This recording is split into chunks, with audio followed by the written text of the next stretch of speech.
میں اس آپریشن کے انتظامات کرنے جا رہا ہوں. یہ علاقہ میرا دیکھا بھالا ہے.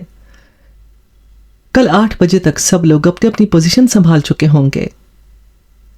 8 بجے تک نہیں، 6 بجے تک، سمرنوف نے کہا. کیپٹن یس سر کہہ کر چلا گیا. ورتھنگٹن نے اپنے پوسیدہ کوٹ کو لپیٹ کر سردی سے بچنے کی ناکام کوشش کی. وہ 4 بجے سے پہرا دے رہا تھا اور اب 6:30 بجے تھے. وہ زیر لب گرلینڈ کو گالیاں دینے لگا. اس کے خیال میں گرلینڈ نے سب سے آخر میں اس کی ڈیوٹی لگا کر بدماشی کی تھی. دراصل اسے گرلینڈ سے اس لیے نفرت ہو گئی تھی کہ اس نے مالک کی آنکھوں میں پسندیدگی کی جھلک دیکھ لی تھی. اس نے اپنے تناؤ پر قابو پانے کے لیے سگریٹ سلگایا اور پھر مڑ کر ہٹ کی طرف دیکھا. تاریک ہٹ میں سب سو رہے تھے. ورتھنگٹن نے لہجہ بلہجہ روشن ہوتے آسمان کی طرف دیکھا اور پھر نیچے دھند آلود وادی پر نگاہ ڈالی.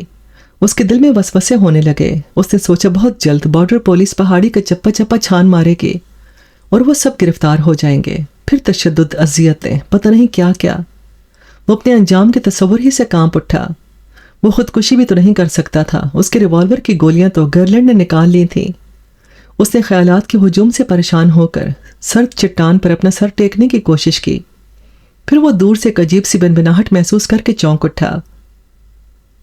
ہاں، روشن آسمان پر کچھ دور اسے ایک ہیلی کاپٹر منڈلاتا نظر آ رہا تھا. ورتھنگٹن اچھل کر کھڑا ہو گیا. وہ آواز مزید تیز ہو گئی. ورتھنگٹن مڑا اور دوسری طرف سے بھی ایک ہیلی کاپٹر آ رہا تھا. ورتھنگٹن ہٹ کی طرف بھاگا. اتنے میں گرلینڈ اور جان بران بھی بیدار ہو کر باہر آ گئے تھے. ورتھنگٹن اندر آ گیا. وہ دونوں ہٹ کے دروازے کے بالکل قریب ایک گھنے درخت کے قریب کھڑے ہو کر اوپر دیکھنے لگے. یقیناً یہ ہمیں ڈھونڈ رہے ہیں، گرلینڈ نے کہا. ایک ہیلی کاپٹر ان کے عین اوپر پہنچ گیا تھا. اس مرتبہ ہیلی کاپٹروں کی گونج بے حد زوردار تھی. وہ خاصی نیچے پرواز کر رہے تھے، درختوں سے صرف چند فٹ بلند. گرلینڈ اور جان بران نے درختوں کے نیچے سے انہیں دیکھا. ہیلی کاپٹر تقریباً 50 کلومیٹر کے فاصلے پر فضا میں منڈلا رہے تھے. گرلینڈ نے کہا، ہمیں ہٹ کے آتش دان کی آگ بجھا دینی چاہیے. ممکن ہے اس کا دھواں ہیلی کاپٹروں سے نظر آتا ہو. وہ دونوں ہٹ میں آ گئے.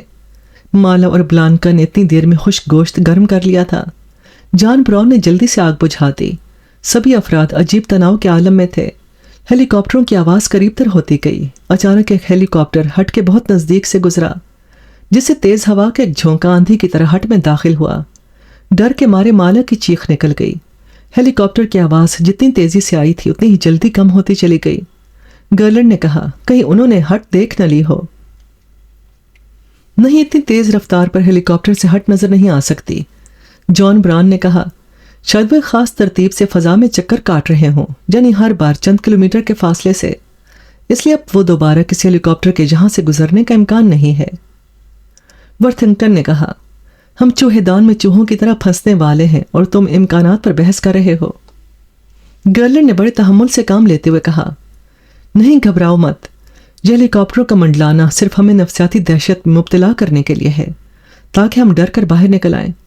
آؤ میں اور تم باہر چل کر ذرا صورتحال کا جائزہ لیتے ہیں. ذرا نیچے اتر کر جو مسطح جگہ آتی ہے وہاں سے ہمیں سارا منظر بہتر طور پر دکھائی دے گا. ورتھنگٹن نے انکار کر دینا چاہا، لیکن مالا اور بلانکا کے سامنے بہادر بنتے ہوئے وہ چپ چاپ گرلینڈ کے پیچھے چل دیا. صبح کی چمکیلی دھوپ میں باہر نکلتے ہیلی کاپٹر کی آواز آئی. ورتھنگٹن گھبرا کر واپس ہٹ میں جانے ہی والا تھا، مگر پھر کچھ سوچ کر گرلینڈ کے پیچھے پیچھے درختوں کے نیچے آگے بڑھنے لگا. ہیلی کاپٹر تقریباً 3 کلومیٹر دوری سے گزر گیا. گرلینڈ نے کہا، اگر وہ ہمیں دیکھ چکے ہوتے تو پھر ان ہیلی کاپٹروں کے منڈلانے کی کوئی ضرورت نہ رہتی. آؤ میرے پیچھے پیچھے. وہ خاصی ڈھلوان اترائی اتر کر مسطح جگہ پر پہنچے.